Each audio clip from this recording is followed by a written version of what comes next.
ونعوذ بالله من شرور أنفسنا ومن سيئات أعمالنا من يهده الله فلا مضل له ومن يضلله فلن تجد له وليا مرشدا أما بعد فقال الله تبارك وتعالى أعوذ بالله من الشيطان الرجيم بسم الله الرحمن الرحيم قل يا عباد الذين آمنوا اتقوا ربكم للذين أحسنوا في هذه الدنيا حسنة وأرض الله واسعة إنما يوفى الصابرون أجرهم بغير حساب وعن سعد رضي الله تعالى عنه قال قال رسول الله صلى الله عليه وسلم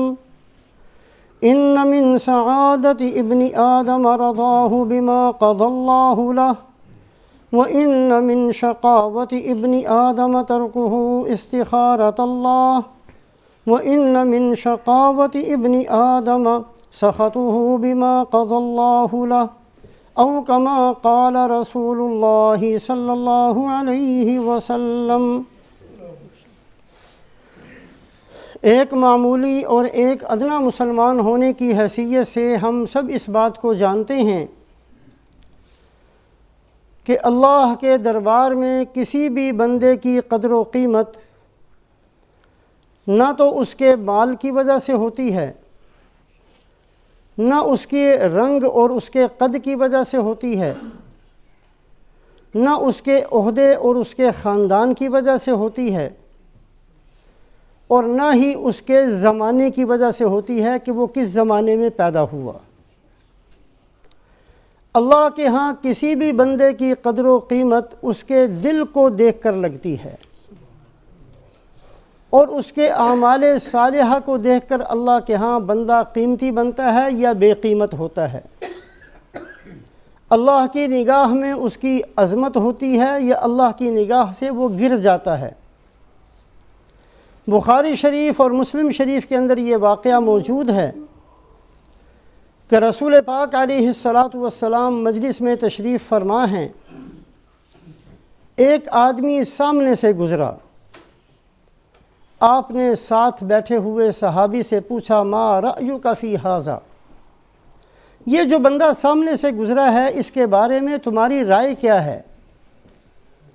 صحابی نے عرض کیا یا رسول اللہ بڑے آدمیوں میں سے ہے، بڑا مالدار آدمی ہے، اگر کسی سے بات کرنا چاہے لوگ کھڑے ہو کر اس کی بات کو سنیں، کسی کی سفارش کرنا چاہے تو لوگ اس کی سفارش کو قبول کریں، کہیں شادی کا پیغام دے تو لوگ خوشی خوشی سے اس کے رشتے کو قبول کریں، بڑا آدمی ہے۔ کچھ دیر کے بعد ایک دوسرا آدمی پھر سامنے سے گزرا، رسول پاک علیہ السلام نے پھر انہی صحابی سے پوچھا ما رأیک فی ھذا، اب اس بندے کے بارے میں تمہارا خیال کیا ہے؟ انہوں نے کہا یا رسول اللہ بہت ہی غریب کنگال فقیر آدمی ہے، کسی سے بات کرنا چاہے تو کوئی اس کی بات کو سننے کے لیے تیار نہ ہو، کسی کی سفارش کرنا چاہے تو کوئی اس کی سفارش کو قبول نہ کرے، کسی گھر میں رشتے کا پیغام بھیجے تو وہاں سے رد کر دیا جائے، بے حیثیت آدمی ہے۔ رسول پاک علیہ السلام نے فرمایا کہ جو پہلے آدمی گزرا تھا اگر اس آدمی سے ساری زمین بھر جائے تو یہ جو آدمی ہے یہ ان سب سے زیادہ بہتر ہے اللہ کے نزدیک۔ دوسری حدیث پاک جو بخاری شریف کے اندر موجود ہے، رسول پاک علیہ السلام نے فرمایا کہ چند بچے ایسے ہیں جنہوں نے ماں کی گود میں بہت چھوٹی عمر میں جبکہ وہ ماں کا دودھ پیتے تھے ایسے وقت میں انہوں نے کلام کیا ہے، جیسے حضرت عیسیٰ علیہ السلام نے کیا۔ کئی بچے رسول پاک علیہ السلام نے گنوائے ہیں، ان میں سے آپ صلی اللہ علیہ وسلم نے فرمایا کہ ایک باندی تھی، غریب سی، کسی کی نوکرانی، کسی کی باندی، نہ اس کے پاس اپنا گھر تھا نہ اس کے پاس اپنا کوئی مال تھا، وہ اپنے بچے کو سڑک کے کنارے بیٹھ کر دودھ پلا رہی تھی، اپنا گھر ہی نہیں تھا اس کے پاس۔ ایک آدمی بڑی شان و شوکت سے گزرا، اس کے خادم تھے، سواریاں تھیں، اس کے ہٹو بچو کرنے والے تھے، لوگوں کو ہٹانے والے تھے، بڑی شان تھی، بڑی دھوم تھی۔ اس حالت سے ایک آدمی سامنے سے گزرا، اس عورت نے دعا کی کہ اللہ میں نے تو اپنی زندگی فقر و فاقہ میں گزار لی، میرے بیٹے کو ایسا بنا دینا۔ وہ بچہ جو دودھ پی رہا تھا اس نے ماں کے دودھ کو چھوڑ کر کہا کہ اے اللہ مجھے ہرگز ایسا نہ بنانا۔ پھر ایک دوسرا آدمی گزرا، بے حیثیت سا، لوگ اس کو روڑے مار رہے تھے، اس کو تنگ کر رہے تھے، کوئی اس کو گالیاں نکال رہا تھا۔ پھر اس عورت نے کہا کہ اللہ میرے بیٹے کو ایسا تو نہ بنانا۔ پھر اس بچے نے دودھ کو چھوڑا اور کہا کہ اے اللہ مجھے ایسا ہی بنا دینا۔ جو پہلے آدمی تھا اس کی تیرے ہاں مچھر کے پر کے برابر بھی قدر و قیمت نہیں ہے، اور یہ آدمی بظاہر لوگ اس کو ستا بھی رہے ہیں، گالی بھی نکال رہے ہیں، روڑے بھی مار رہے ہیں، لیکن اے اللہ اس کی آپ کے ہاں جو قدر و قیمت ہے وہ بہت زیادہ ہے، مجھے ایسا ہی بنا دینا۔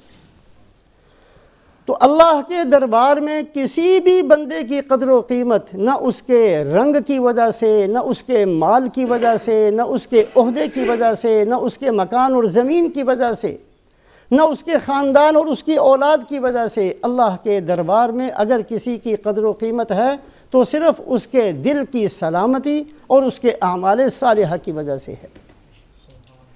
ترمذی شریف کے اندر روایت ہے، رسول پاک علیہ الصلوۃ نے فرمایا یحشر المتکبرون امثال الزر،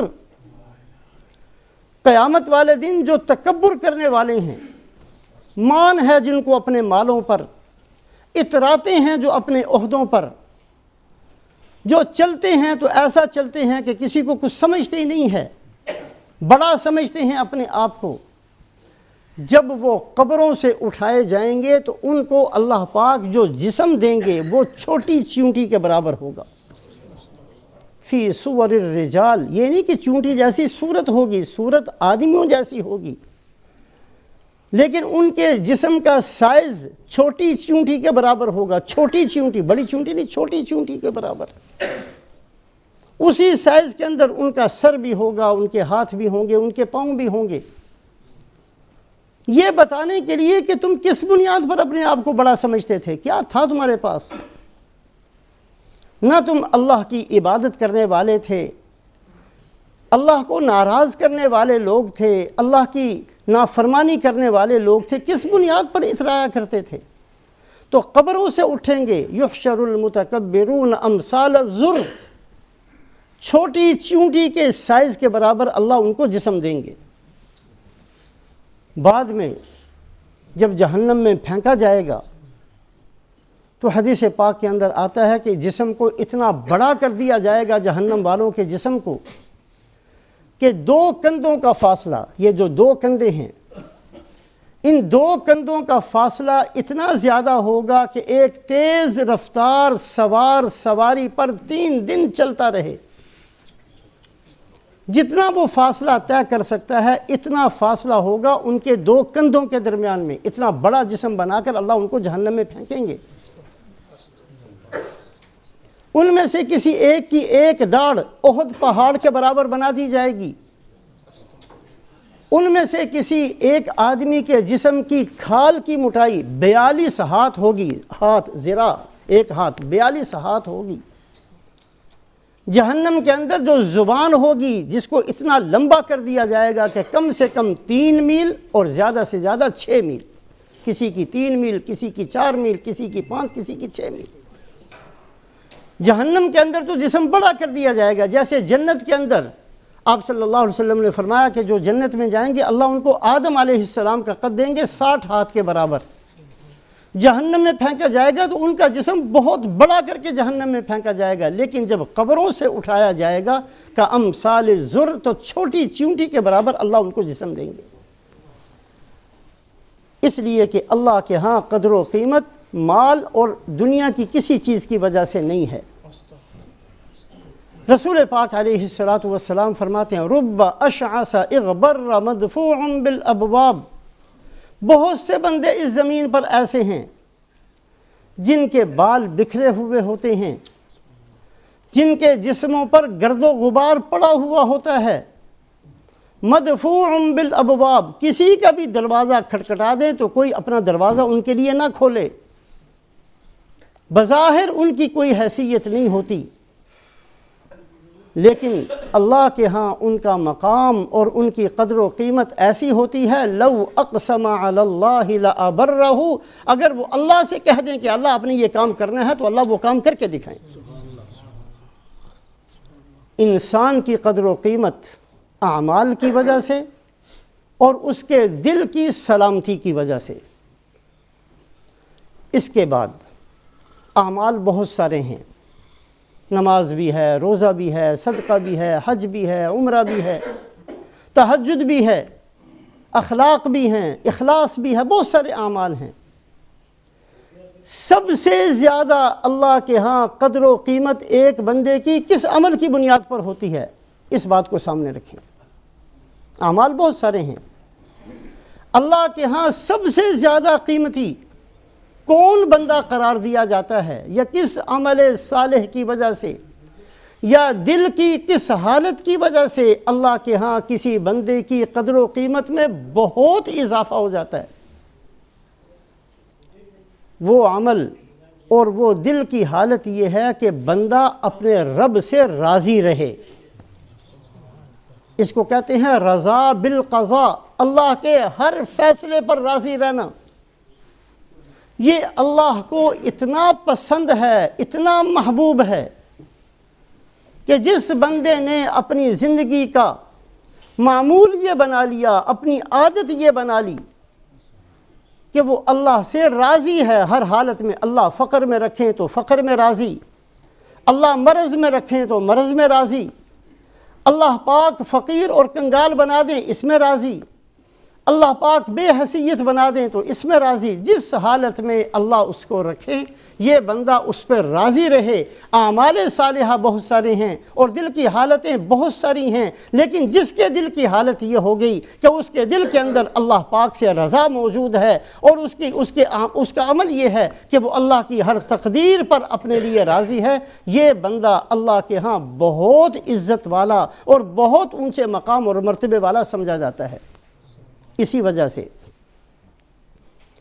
جو نیک آدمی جب دنیا سے جاتا ہے تو فرشتے جو سب سے پہلی خوشخبری اس کو سناتے ہیں وہ کیا سناتے ہیں؟ یا ایتھا النفس المطمئنہ ارجعی الی ربک راضیۃ مرضیہ، اے اطمینان والی جان اب چل اللہ کے پاس، اس لیے کہ تو اللہ سے راضی تھا۔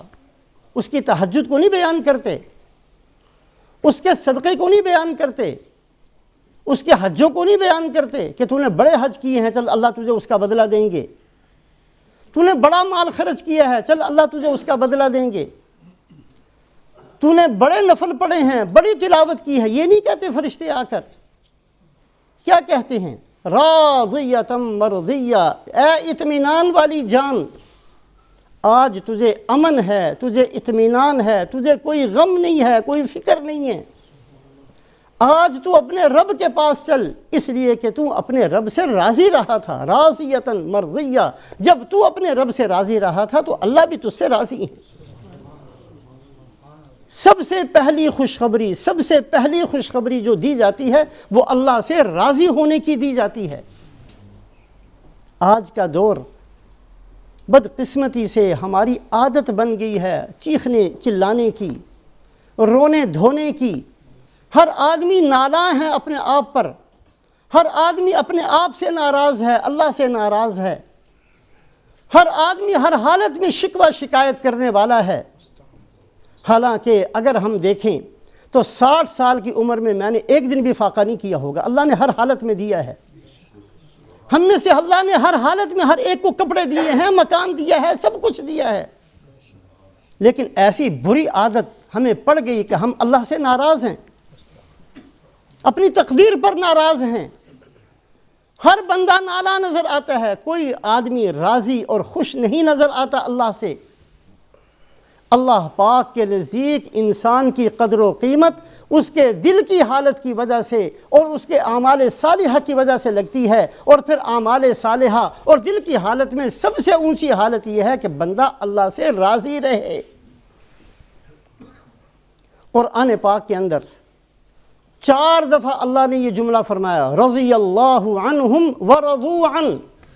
یہ صحابہ کے لیے مخصوص ہے، رضی اللہ عنہم ورضوا عنہ، اس لیے کہ صحابہ مجموعی طور پر اس صفت کے مالک تھے کہ اللہ سے راضی تھے اور اللہ ان سے بھی راضی تھے۔ لیکن مختلف اعمال ذکر کیے قرآن پاک کے اندر کہ کون سے یہ بندے ہیں جن سے اللہ بھی راضی ہیں، جو اللہ سے بھی راضی ہے۔ 4 دفعہ یہ جملہ قرآن پاک کے اندر فرمایا۔ سورہ مائدہ کے اندر فرمایا تو فرمایا رضی اللہ عنہم ورضوا عنہ ذالک الفوز العظیم، جو اللہ سے راضی رہا اللہ اس سے بھی راضی رہیں گے، اور یہ بہت بڑی کامیابی ہے۔ سورہ توبہ کے اندر فرمایا رضی اللہ عنہم ورضوا عنہ وأعد لهم جنات تجری تحتها الانہار خالدین فیہا ذالک الفوز العظیم، کہ جو بندے اللہ سے راضی رہے اللہ ان سے بھی راضی ہوتے ہیں، اور ایسے بندوں کے لیے اللہ پاک نے ایسے محلات بنائے اور ایسے باغات بنائے ہیں کہ ان کے نیچے سے نہریں جاری ہیں، اور یہ بہت بڑی کامیابی ہے۔ اور سورہ مجادلہ کے اندر اللہ فرماتے ہیں رضی اللہ عنہم ورضوا عنہ اولئک حزب اللہ الا ان حزب اللہ هم المفلحون، جو بندے اللہ سے راضی رہتے ہیں اللہ بھی ان سے راضی رہتے ہیں، اور یہ جو اللہ سے راضی رہنے والے ہیں یہی اللہ کی جماعت ہے۔ ہر ایک کا گروہ ہوتا ہے، ہر ایک کی جماعت ہوتی ہے۔ اللہ کے خاص بندے کون ہیں، اللہ کی خاص جماعت کون ہے؟ اولئک حزب اللہ الا ان حزب اللہ هم المفلحون، جو اللہ کی جماعت ہے کامیاب انہوں نے ہونا ہے، اور یہ وہ بندے ہیں جو اللہ سے راضی اور اللہ ان سے راضی۔ اور سورہ بینہ کے اندر فرمایا رضی اللہ عنہم ورضوا عنہ ذالک لمن خشی ربہ، جو اللہ سے راضی ہوتے ہیں اللہ ان سے بھی راضی ہوتے ہیں، اور یہ مقام اس کو ملتا ہے جو اللہ کا ڈر اپنے دل کے اندر رکھے، ہر ایک کو نہیں ملتا۔ تو اعمال میں سے سب سے بڑا عمل اور دل کی حالتوں میں سے سب سے بہترین حالت یہ ہے کہ بندہ اللہ سے ہر حالت میں راضی رہے۔ حضرت صدیق اکبر رضی اللہ تعالیٰ عنہ کا واقعہ ہم سنتے رہتے ہیں، اور ساری امت مسلمہ کا اس پر اتفاق ہے کہ انبیاء کے بعد سب سے اونچا درجہ صدیق اکبر کا ہے رضی اللہ تعالیٰ عنہ۔ ایک موقع ایسا آتا ہے کہ اللہ سلام بھیجتے ہیں، ان کے فضائل کی احادیث بہت ساری ہیں، اللہ سلام بھیجتے ہیں، اور سلام بھیجنے کے بعد بات کیا پوچھی ہے وہ ہے غور کرنے کے لیے۔ جبرائیل آئے، یا رسول اللہ یہ صدیق اکبر ہیں، اللہ کا ان کو سلام فرما دیجئے، اور یہ بھی ان سے پوچھئے کہ اللہ پوچھتے ہیں کہ اے صدیق تم مجھ سے راضی ہے؟ یہ بتانے کے لیے کہ جو اللہ سے راضی رہتا ہے یہ بہت اونچا کام ہے۔ صدیق اکبر کے نہ تو فضائل بتائے حضرت جبرائیل علیہ السلام نے، نہ ان کا مقام اور مرتبہ بتایا کہ اللہ آپ کو کیا دیں گے اور آپ کی جنت کتنی بڑی ہوگی اور اللہ کتنی بڑی رضا دیں گے، کچھ نہیں بتایا۔ ایک سوال کیا سلام کے بعد کہ آپ اللہ سے راضی ہیں؟ اللہ سے راضی رہنا یہ بہت ہی اونچا ایک عمل ہے، اور بدقسمتی سے آج ہم بہت ساری بیماریوں کا شکار ہیں، بہت سارے گناہوں کے عادی ہیں، بہت سارے اعمال صالحہ کے چھوڑنے والے ہیں۔ ان میں سے ایک بیماری ہمارے اندر یہ بھی ہے کہ ہم میں سے ہر آدمی ناراض ہے، ہر آدمی نالاں ہے، ہر آدمی پریشان ہے۔ ہم نے اللہ سے راضی رہنا سیکھا ہی نہیں، ساری زندگی اللہ کی نعمتیں استعمال کی ہیں، اللہ کا شکر کرنا نہیں آیا۔ ایک نیک آدمی ہے، اس کے پاس ایک جن آیا کرتا تھا۔ یہ چیزیں ثابت ہیں کہ جنات نے بہت بڑا علم انسانوں سے حاصل کیا ہے، جن کو اللہ علم دیتے ہیں، اور ان کے پاس آیا کرتے تھے۔ ایک نیک آدمی تھا، اس کے پاس ایک جن آیا کرتا تھا، لمبی عمر تھی، جنوں کی عمر بہت لمبی ہوتی ہے۔ تو وہ نیک آدمی اس سے پوچھتا کہ بھی تم نے زندگی میں کیا کیا دیکھا ہے، بس مجھے یہ بتاؤ۔ تو اس جن نے کہا کہ بھی میری زندگی کا معمول یہ ہے کہ جب کوئی انسانوں میں سے نیک آدمی دنیا سے چلا جاتا ہے تو میں اس کے نماز جنازہ میں ضرور شریک ہوتا ہوں۔ جیسے انسانوں کے اندر یہ ہے کہ نیک آدمی کی نماز جنازہ میں شرکت اپنی سعادت سمجھتے ہیں، تو جنات بھی نیک لوگوں کی نماز جنازہ میں شرکت کو اپنی سعادت سمجھتے ہیں۔ تو اس نے کہا کہ میری عادت ہے شروع سے کہ جب کسی نیک آدمی کے بارے میں مجھے علم ہوتا ہے کہ اس کا انتقال ہو گیا تو میں کہیں بھی ہوں، میں اس کے نماز جنازہ میں پہنچ جاتا ہوں۔ اس انسان نے پوچھا کہ اچھا مجھے کچھ احوال بتاؤ، کچھ احوال بتائے۔ اس نے کہا جو سب سے زیادہ تجھے متاثر کرنے والی چیز ہے وہ مجھے بتاؤ۔ اس نے کہا ایک واقعہ میں نے ایسا دیکھا ہے کہ آج تک وہ میں بھول نہیں سکا۔ ایک عورت کو میں نے دیکھا کہ اس کا جوان بیٹا، بوڑھی عورت ہے، اس کا جوان بیٹا فوت ہو گیا۔ جو درد تھا اس کے رونے میں وہ میرے دل کو چیرتی ہوئی چلی گئی، اس کی تکلیف مجھ سے دیکھی نہیں جاتی، ایسے انداز سے وہ روئی ہے اپنے بیٹے کے مرنے پر۔ وہ روتی رہی۔ کچھ دیر کے بعد جنازہ اٹھانے والے آئے، وہ اٹھا کر چلے گئے۔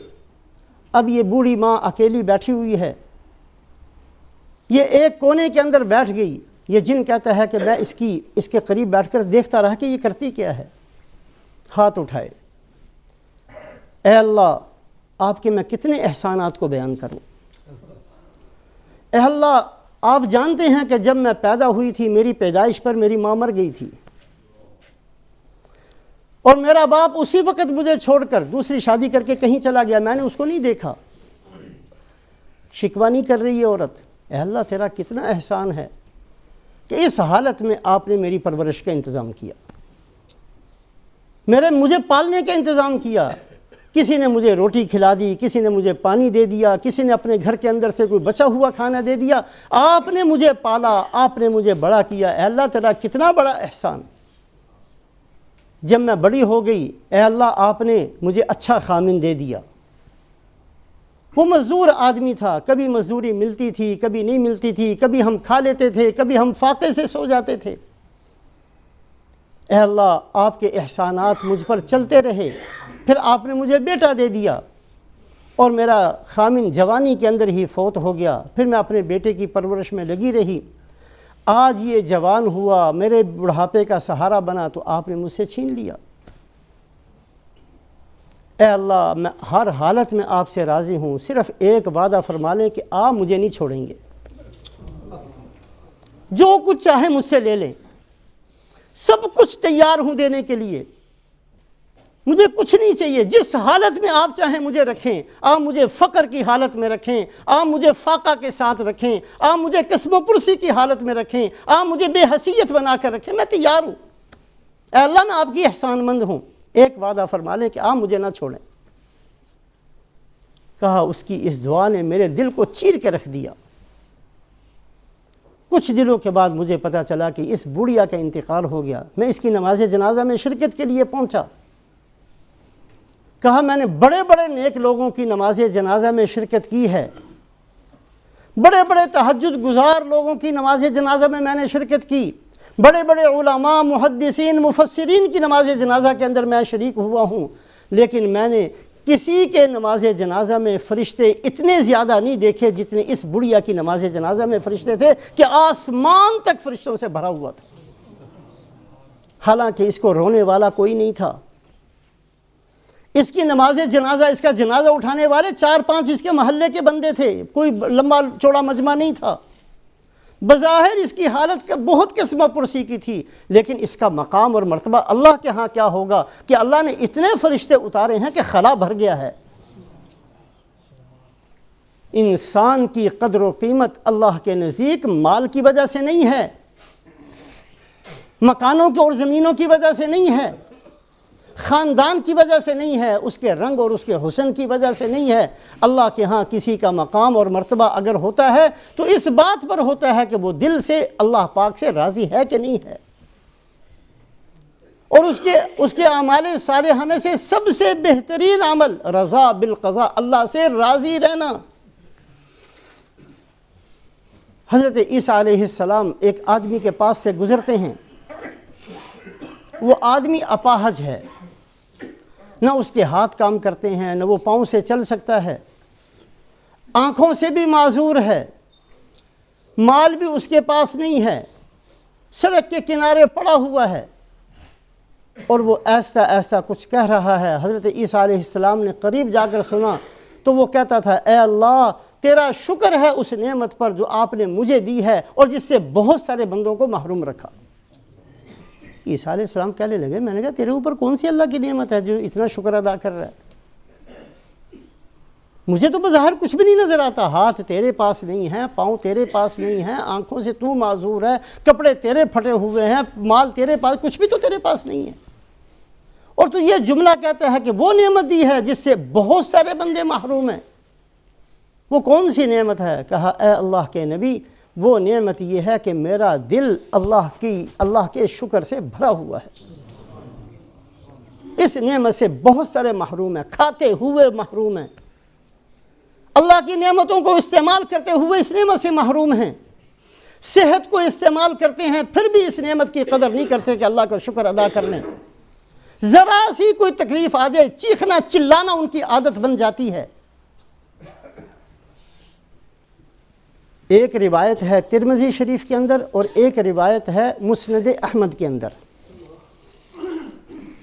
ترمذی شریف کی روایت یہ ہے کہ جو آدمی صبح کو اور شام کو رضیت باللہ ربا وبالاسلام دینا وبسیدنا محمد صلی اللہ علیہ وسلم رسولا ونبیا 3 دفعہ صبح پڑھ لے اور 3 دفعہ شام پڑھ لے۔ ترمذی شریف کی روایت یہ ہے حق علی اللہ ان یرضیہ یوم القیامہ، اللہ اپنے ذمے لے لیتے ہیں کہ قیامت والے دن اس کو اتنا دیں گے اتنا دیں گے اتنا دیں گے کہ اس کو راضی کریں گے۔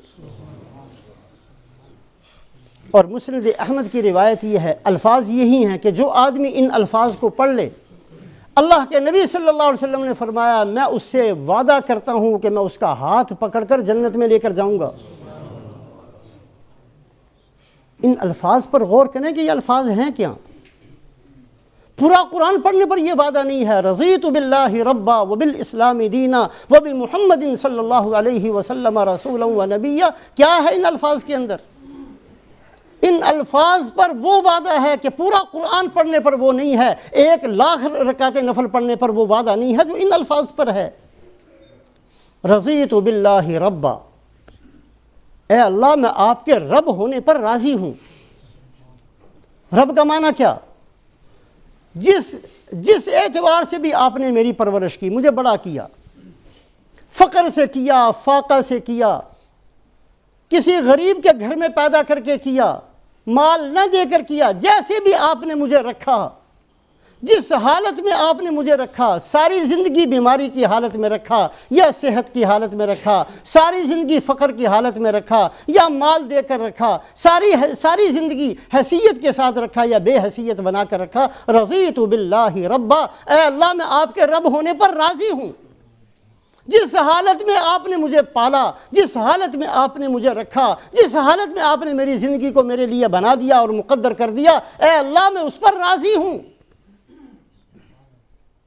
اس لیے چونکہ اس کا معنی بہت زبردست ہے، اس لیے ان الفاظ پر اتنے وعدے ہیں۔ وبالاسلام دینا، اے اللہ میں اسلام کے دین بنانے پر راضی ہوں۔ دین کہتے ہیں طریقہ زندگی، آدمی سوتا کیسے ہے، اٹھتا کیسے ہے، کھاتا کیسے ہے، کماتا کیسے ہے، معاملات کیسے کرتا ہے، بیوی بچوں کے ساتھ کیسے رہتا ہے، پڑوسیوں کے ساتھ کیسے رہتا ہے، اس کا بولنا کیسا، اس کا دیکھنا کیسا، اس کا سننا کیسا، اس کا اٹھنا کیسا، اس کی غمی کیسی، اس کی خوشی کیسی، اس کا کاروبار کیسا، اس کا خریدنا کیسا، اس کی حکمرانی کیسی، اس کا محکوم ہونا کیسا، ہر حالت وبالاسلام دینا، اے اللہ میں دین اسلام کو دین بنانے پر، طریقہ زندگی بنانے پر راضی ہوں۔ آدھا تیتر آدھا بٹیر ایسا نہیں اللہ کو پسند۔ شادی کے اندر ہندو اور سکھوں کی رسمیں کرتے رہے اور بڑے خوش رہے، بڑے نیک لوگ ہم۔ کبھی اپنے آپ کو یہودیوں کے ساتھ ملا لیا، کبھی عیسائیوں کے ساتھ ملا لیا، کبھی سکھوں کے ساتھ، کبھی ہندوؤں کے ساتھ۔ اگر ہم مسلمان ہیں، یا ایھا الذین آمنوا ادخلوا فی السلم کافہ، اے ایمان والو اسلام میں پورے داخل ہو جاؤ۔ اللہ سے کچھ لینا ہے تو پورا اسلام چاہیے۔ کبھی تیتر بن گئے، کبھی بٹیر بن گئے، کبھی انڈے دے دیے، کبھی بچے دے دیے. یہ ایسا دین نہیں چلتا اللہ کے ہاں. وَبِالْإِسْلَامِ دِينًا، اے اللہ میں اسلام کو طریقہ زندگی بنانے پر راضی ہوں. مجھے کسی کا طریقہ نہیں چاہیے، مجھے کسی کا طریقہ زندگی نہیں چاہیے. میں کسی کے پیچھے چلنے والا نہیں ہوں. میں کسی کو اپنا آئیڈیل نہیں بناؤں گا، میں کسی کو اپنا امام نہیں بناؤں گا، میں کسی کی اتباع نہیں کروں گا، میں کسی کے پیچھے نہیں چلوں گا. وَبِالْإِسْلَامِ دِينًا وَبِمُحَمَّدٍ صلی اللہ علیہ وسلم رسولا ونبیا. اے اللہ مجھے اس پر بہت خوشی ہے کہ آپ نے ہمیں حضرت محمد صلی اللہ علیہ وسلم جیسا نبی دیا. اللہ کے نبی کے ہوتے ہوئے ہم کسی اور کا طریقہ کیوں اختیار کریں؟ کسی کی صورت ہمیں کیوں اچھی لگے؟ کسی خبیث کا لباس ہمیں کیوں اچھا لگے؟ کسی شیطان کی شیطانی ہمیں کیوں اچھی لگے؟ کسی کا کاروبار کا طریقہ ہمیں کیوں پسند آئے؟ کسی کی رات ہمیں کیوں اچھی لگے؟ جب ہمارے پاس ہمارا مقتدا، ہمارا امام جو سب سے اعلیٰ، سب سے افضل، انسانوں سے افضل، فرشتوں سے افضل، سارے انبیاء سے افضل اللہ نے اتنا بڑا نبی دے دیا، پھر ہم دوسروں کے پیچھے کیوں دھکے کھاتے ہیں؟ تو یہ دونوں روایتیں، ترمذی شریف کی روایت بھی اور مسند احمد کی روایت بھی. ترمذی شریف میں فرمایا حق علی اللہ ان یرضیہ یوم القیامہ. اللہ اپنے ذمے لیتے ہیں کہ میں ایسے بندے کو جس نے ان چیزوں پر عمل کر کے دکھایا، جو اللہ کے رب ہونے پر راضی رہا، جو اسلام کے دین ہونے پر راضی رہا، جو حضرت محمد صلی اللہ علیہ وسلم کے نبی اور رسول ہونے پر راضی رہا، میں اپنے ذمے لیتا ہوں کہ قیامت والے دن اتنا دوں گا کہ اس کو راضی کر دوں گا. اور مسند احمد میں اللہ کے نبی فرماتے ہیں میں اس کا ہاتھ پکڑوں گا، خود اپنا ہاتھ پکڑ کر اس کو جنت میں داخل کروں گا. سیکھیں ان چیزوں کو. زندگی بہت گزار دی، دھکے کھاتے ہوئے گزار دی، وقت ضائع کرتے ہوئے ہم نے زندگی گزار دی، راتوں کو ضائع کیا، دنوں کو ضائع کیا. ہم نے رونا سیکھا ہے، ہم نے ہر ایک سے شکوہ شکایت کرنا سیکھا ہے. کیسا دور ہے آج نہ بیٹا باپ سے راضی ہے، نہ باپ بیٹے سے راضی ہے، نہ خامن بیوی سے راضی ہے، نہ بیوی خامن سے راضی ہے، نہ کوئی رشتہ دار سے راضی. ایسی زندگی تنگ بنا لی ہم نے، اور ہم کہتے ہیں ہم بڑے پڑھے لکھے لوگ ہیں. کیسا پڑھا لکھا ہونا یہ کہاں کی عقل مندی ہے؟ یہ کہاں کی ترقی ہے؟ کون کہتا ہے اس کو ترقی؟ اپنی زندگی کو جہنم بنا کر جینا، اپنی آخرت کا ستیاناش کرنا، اپنی دنیا کا ستیاناش کرنا، اس پر بڑے خوش ہیں، بڑے مطمئن ہیں. جی بڑے پیسے ہو گئے، کیا کرنا ہے ان پیسوں کو؟ کیا کرنا ہے ان مکانوں کو؟ اپنی زندگی کو مسلمانوں کی طرح جینا سیکھیں، اللہ سے راضی رہنا سیکھیں. اور ابھی جو آیت شریفہ پڑھی ہے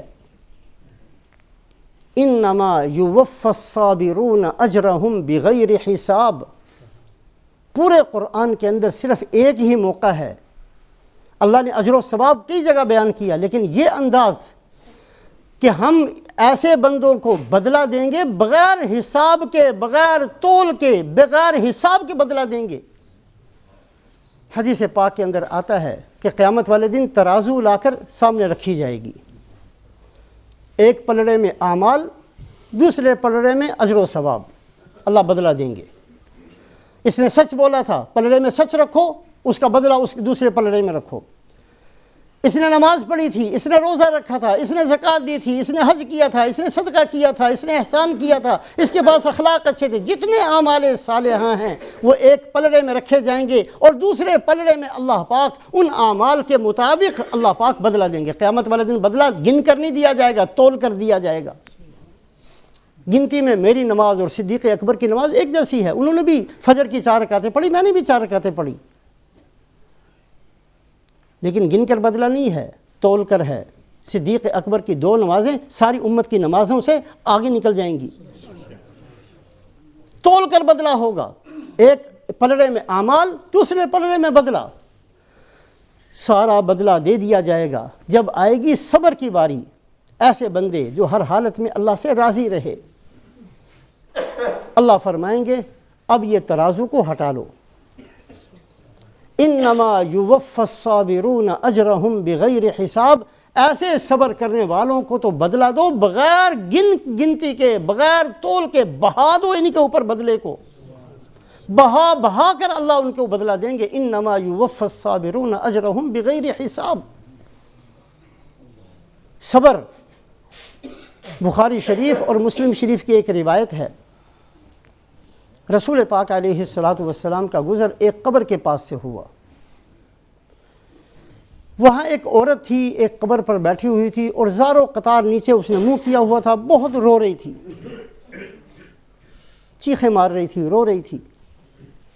آپ صلی اللہ علیہ وسلم نے فرمایا اتق اللہ واصبری، اللہ سے ڈرو اور صبر کرنا سیکھو، تکلیفیں آتی ہیں۔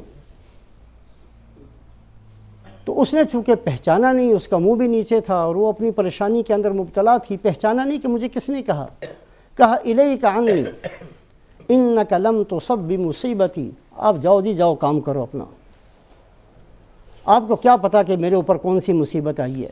مشورے دینا بڑا آسان ہوتا ہے، کہنا بڑا آسان ہوتا ہے، آپ جائیں کام کریں اپنا۔ رسول پاک علیہ الصلاۃ والسلام تشریف لے گئے، کچھ آئے، اس نے کہا اللہ کی بندی تجھے پتہ بھی ہے تو نے کس کو کیا کہا ہے؟ کہا نہیں مجھے تو نہیں پتا، میں تو اپنے رونے دھونے میں لگی ہوئی تھی۔ کہا وہ تو اللہ کے نبی تھے، حضرت محمد صلی اللہ علیہ وسلم تھے۔ اس کو بڑا ڈر لگا اور دوڑتی بھاگتی رسول پاک علیہ الصلاۃ والسلام کے گھر پہنچی اور جا کر دیکھا کہ کوئی دربار نہیں ہے، کوئی روکنے والا نہیں، سیدھی پہنچ گئی اللہ کے نبی صلی اللہ علیہ وسلم کے پاس اور جا کر کہا یا رسول اللہ میں نے آپ کو پہچانا نہیں تھا، اس لیے یہ جملہ میری زبان سے تکلیف کی حالت میں نکل گیا، میں بڑی سخت پریشان تھی اس وقت۔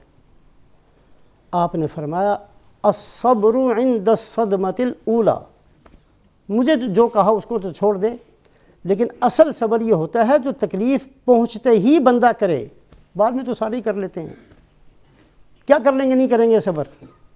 اگر کسی کا نقصان ہو گیا روئے گا، چیخے گا، چلائے گا، گالیاں نکالے گا، بعد میں چپ کر کے بیٹھ جائے گا اور کیا کرے گا۔